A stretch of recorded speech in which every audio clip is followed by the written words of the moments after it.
నమస్తే, welcome to our channel. నేను సిరి. కేసీఆర్ గారికి మన రేవంత్ రెడ్డి గారు ఒక బంపర్ ఆఫర్ అయితే ఇచ్చారు. ఇరిగేషన్ డిపార్ట్మెంట్కి రమ్మని ఆహ్వానిస్తున్నారు. అయితే ఒక ఎమ్మెల్యేగా ఉన్న మన కేసీఆర్ గారు ఇరిగేషన్ డిపార్ట్మెంట్కి వెళ్ళొచ్చా, ఇది సాధ్యమవుతుందా? ఈ అంశాన్ని మనకి వివరించడానికి మనతో పాటు ఉన్నారు ప్రముఖ senior journalist, political analyst CS Rao గారు. నమస్కారం సార్.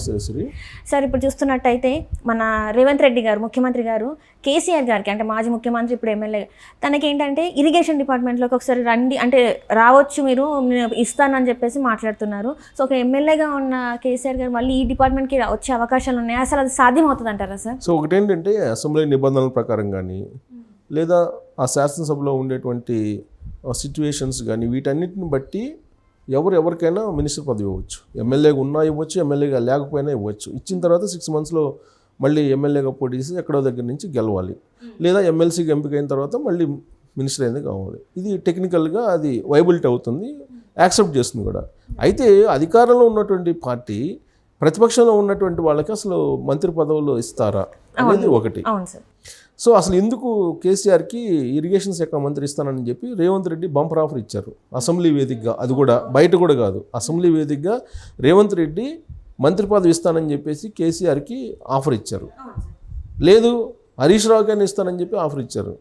సో ఎందుకు ఇచ్చారు ఇంత ఆఫర్ అని అంటే, మేడిగడ్డలో నిన్న విజిట్ చేసింది కాంగ్రెస్ పార్టీ సంబంధించినటువంటి మంత్రులు కానీ, ఎమ్మెల్యేలు కానీ, మినిస్టర్స్ కానీ, లేదంటే అక్కడ ముఖ్యమంత్రి కానీ, విపక్ష నేతలు కూడా వెళ్ళారు. Except BJP and BRS party, ఈ రెండు తప్ప అందరూ వెళ్ళారు మేడిగడ్డకి. వెళ్ళి అక్కడ పరిశీలించారు.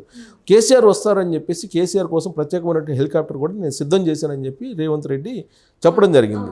కానీ కేసీఆర్ రాకపోగా ఆయన అదే రోజు నల్గొండలో ఒక సభ పెట్టి ఆయన కృష్ణా జలాల మీద నేను పోరాడుతున్నానని చెప్పి, నేను చివరి శ్వాస వరకు నేను తెలంగాణ కోసం పోరాడతాను, కృష్ణా జలాల కోసం నేను పోరాటం చేస్తాను, ఇది పోరాట సభ, ఇది రాజకీయ సభ కాదని చెప్పి ఆయన తనదైనటువంటి స్థాయిలో సెంటిమెంట్ని రంగరించి భావోద్వేగాలను రెచ్చగొట్టేటువంటి ప్రయత్నం చేశారు.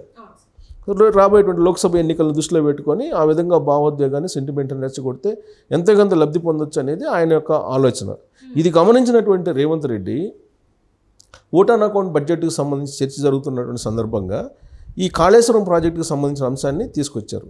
ప్లస్ నల్గొండలో జరిగినట్టు సభ, ఆ సభ వేదికగా చేసుకొని రేవంత్ రెడ్డి మీద చేసినటువంటి కామెంట్స్ వీటన్నిటిని కూడా ఆయన ప్రస్తావించారు. రేవంత్ రెడ్డి కేసీఆర్ ఏమన్నారు నల్గొండ సభలో అనేదాన్ని ప్రస్తావించి ఏం పీకటానికి వెళ్ళారు కాళేశ్వరం అని చెప్పి ఆయన ఆ సభలో వేదికగా చేసుకొని ఆయన కామెంట్ చేశారు కేసీఆర్. దాన్ని రేవంత్ రెడ్డి అభ్యంతరం పెట్టారు. ఒక ముఖ్యమంత్రిని పట్టుకొని ఏం పీకనాటికి వెళ్ళావా అని చెప్పేసి అంటావా, నువ్వు ఏం బాధ్యత ఉంది, నువ్వు ముఖ్యమంత్రిగా 10 ఏళ్ల పాటు పనిచేసావు కదా, కాళేశ్వరంలో అసలు ఏం జరిగింది అనేది నువ్వు తేల్చుతావా?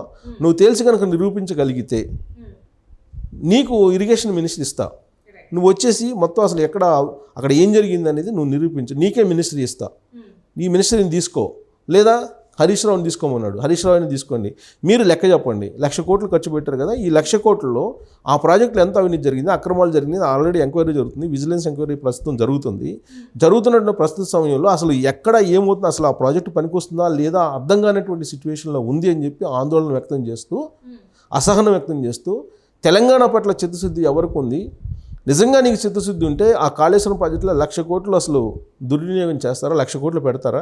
1,00,000 కోట్లు పెట్టి చేసింది ఏంటి? మొత్తం కాళేశ్వరం ప్రాజెక్టు పగిలిపోయింది, అక్కడ సుందిల్లా పగిలిపోయింది, మేడిగడ్డ పగిలిపోయింది, సుందిల్లా కుంగిపోయింది. సో ఇవన్నీ మేము చూసి వచ్చాము.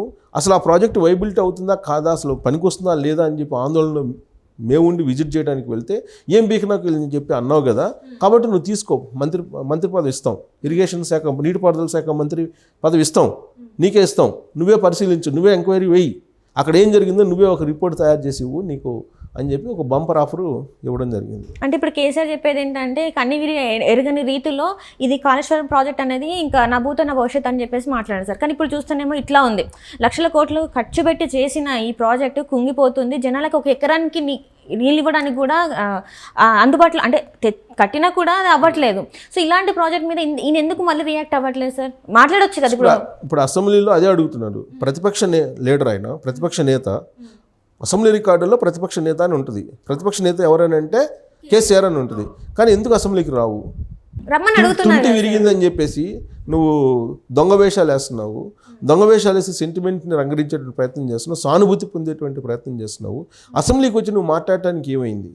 నల్గొండ సభకి వెళ్ళి మాట్లాడినటువంటి నువ్వు ఇక్కడ ఎందుకు మాట్లాడలేదని నిలదీస్తున్నారు రేవంత్ రెడ్డి. నువ్వు రా, అసెంబ్లీకి రా, నువ్వు ఎంతసేపు మాట్లాడుతావు మాట్లాడు, అంతసేపు టైం ఇస్తావు, నువ్వు చెప్పింది వింటావు, చేసింది మొత్తం నువ్వే కదా. చెమట రక్తం బొట్టు కరిగించి, రక్తం బొట్టు కార్చి, చెమటని చిందించి, మెదడుని కరిగించి ఆ కాళేశ్వరం ప్రాజెక్టుని నిర్మించావని చెప్తున్నావు కదా. నువ్వు వచ్చి ఏ విధంగా నిర్మించావో అసెంబ్లీలో చెప్పు, నీకు ఎంత కావాలంటే టైం అంత ఇస్తావు, నువ్వు అసెంబ్లీకి రా, ఎందుకు పారిపోతావు అని చెప్పేసి నిలదీస్తున్నాడు రేవంత్ రెడ్డి. సో ఈ పారిపోయినటువంటి కేసీఆర్ రాబోయేటువంటి ఎన్నికలకు ఒక సానుభూతి కోణంలో ఒక కర్ర పట్టుకొని, ఆయనేమో హాస్పిటల్లో చేరినటువంటి సందర్భంగా తుంటి రీప్లేస్మెంట్ జరిగింది తర్వాత రెండో రోజే నడిచాడని చెప్పి డాక్టర్లు చెప్తున్నారు. కానీ ఆయనేమో ఇప్పటికి కూడా ఆ తుంటికర్రతో నడుస్తున్నారు. తుంటికర్రతో నేను లేచి వస్తాను కృష్ణా వాటర్ కోసం అని చెప్తున్నారు. అసలు నీకు తుంటికర్ర అవసరమే వచ్చింది మరుసటి రోజు లేచి నడిచినోడికి అని చెప్పి రేవంత్ రెడ్డి ప్రశ్న చేస్తున్నాడు. ఇదంతా దొంగ నాటకాలు ఆపు, దొంగ నాటకాలు ఆడవాకు, ఇప్పటికైనా నువ్వు అసెంబ్లీకి వచ్చి నువ్వు మాట్లాడు ప్రతిపక్ష నేతగా అని చెప్పి ఆయన అడుగుతున్నారు. ఇంకొకటి ఏంటంటే, ప్రతిపక్షంలో ఉన్నటువంటి వాళ్ళకి మంత్రి పదవులు ఇచ్చి ఇలాంటివి ఏమైనా జరిగాయి అంటే గతంలో జరిగాయి. గతంలో ఒక ప్రతిపక్షము అధికార పక్షం ఎలా ఉండాలి అసెంబ్లీలో, ప్రభుత్వంలో వీళ్ళందరూ ఒక భాగస్వాములు.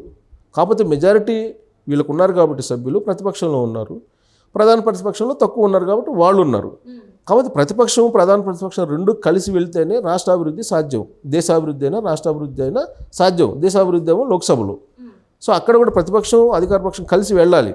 కలిసి వెళ్లాల్సినటువంటి ఈ రెండు, అధికార పక్షం ఒకటి చెప్తుంటే ప్రతిపక్షం ఇంకోటి చెప్తుంది. అధికార పక్షం ఏం చెప్తుంది, కాళేశ్వరం అసలు పనికొస్తుందా లేదా అనేటువంటి సందేహం వ్యక్తం చేస్తుంది. నేషనల్ డ్యామ్ సేఫ్టీకి సంబంధించినటువంటి వాళ్ళు కూడా ఏం చెప్తున్నారు, నేషనల్ డ్యామ్ సేఫ్టీ వాళ్ళు ఇది అసలు కాళేశ్వరం పనికొస్తుందా లేదా మేము పరిశీలిస్తున్నాము, ఇన్వెస్టిగేషన్ చేస్తున్నాము, మాకు సుమారుగా 25 రకాల మెజర్మెంట్స్ అనేది ఇవ్వాలి వాటిని మొత్తం ఫైండ్ అవుట్ చేయడానికి. కానీ అధికారంలో ఉన్నట్టు ఆ రోజు అధికారంలో ఉన్నటువంటి కేసీఆర్ వాళ్ళు సుమారుగా 10-11 ఇచ్చారు, మిగతా ఇవ్వలేదు. కాబట్టి ఆ ప్రాజెక్టుకు సంబంధించి నిర్వహణ కానీ, నిర్మాణం కానీ, డిజైన్ కానీ ఇవి తప్పున్నాయి. ఇప్పుడు వాటర్ను మళ్ళీ నింపచ్చా నింపకూడదు అనేది మేము ఇవ్వలేము. So national dam safety authority వాళ్ళు మీరు నీళ్ళు నింపొద్దని చెప్పారు రాష్ట్ర ప్రభుత్వానికి. ఇప్పుడేమో నీళ్ళు ఇవ్వాలా పర్లేదా దానికి అనేది ఆ సందిగ్ధంలో రాష్ట్ర ప్రభుత్వం ఉంది. రాష్ట్ర డ్యామ్ సేఫ్టీ అథారిటీ ఏమో వాళ్ళు ఆ రోజున కేసీఆర్ ఆధ్వర్యంలో చేశారు డిజైను. సో ఇరిగేషన్కి సంబంధించి ఈఎన్సీని ఇద్దరిని సస్పెండ్ చేశారు, వాళ్ళు వెళ్ళిపోయారు, రాజీనామా చేసి కొంతమంది వెళ్ళిపోయారు. దానికి సమాధానం చెప్పాల్సిన అధికారులేమో ముందుకు రావట్లేదు. ఇలాంటి పరిస్థితుల్లో రెవెన్యూ రికవరీ యాక్ట్ పెట్టి దానికి అయినటువంటి ఖర్చుని వాళ్ళ దగ్గర నుంచి రికవరీ చేస్తాం అవసరం అయితే అని చెప్పి నీటిపారుదల శాఖ మంత్రిగా ఉన్నటువంటి ఉత్తమ్ కుమార్ రెడ్డి అంటున్నారు. రేవంత్ రెడ్డి కూడా అసెంబ్లీలో ఏం చెప్పారు, ఇవాళ మంగళవారం రోజు జైలుకు పంపిస్తామని చెప్తున్నారు. ఈ మాట ఎన్నికల ముందు కూడా చెప్పారు పీసీసీ అధ్యక్షుని హోదాలో. ముఖ్యమంత్రి అయిన తర్వాత కూడా జైలుకి పంపిస్తాం అంటున్నారు. ఇంకొక వైపు బీజేపీ ఉంటుంది సిబిఐ ఎంక్వైరీ ఎందుకు వేయట్లేదు, సిబిఐ ఎంక్వైరీ వేస్తూ మీరు తీర్మానం చేసి పంపించవచ్చు కదా అని చెప్పేసి వాళ్ళు డిమాండ్ చేస్తున్నారు.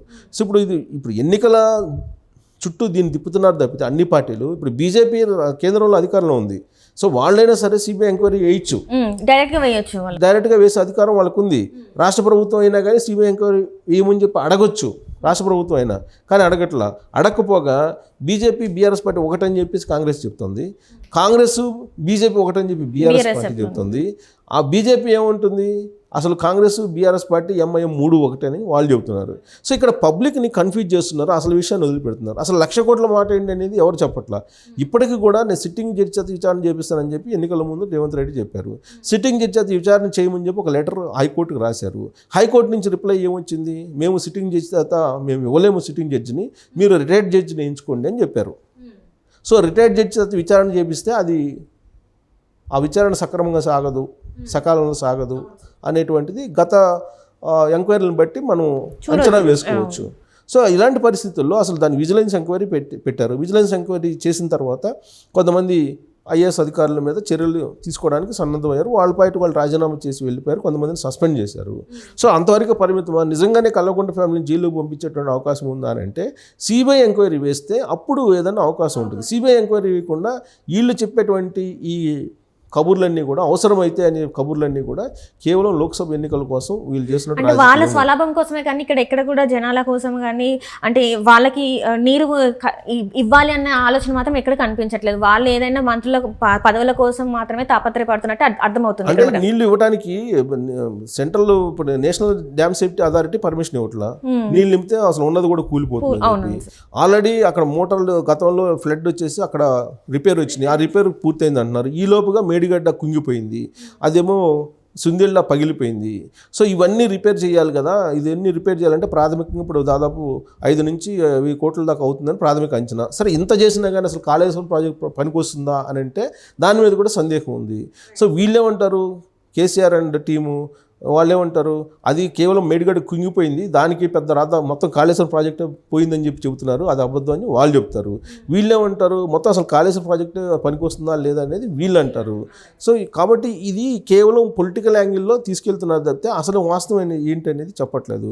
అది చెప్పాలంటే టెక్నికల్ టీం బయటకు రావాలి. ఇది ఇప్పుడు అయ్యేటువంటిది కాదు. ఈ లోపు లోక్సభ ఎన్నికలు వస్తాయి, వాళ్ళేమో కృష్ణా వాటర్ అంటారు, సెంటిమెంట్ రంగరిస్తారు. ఆంధ్ర సెంటిమెంట్ మరోసారి రంగరించే ప్రయత్నం ఆయన చేస్తున్నాడు కేసీఆర్. నల్గొండలో సబ్ పెట్టి ఆయన చేసిన పని ఏంటంటే అది.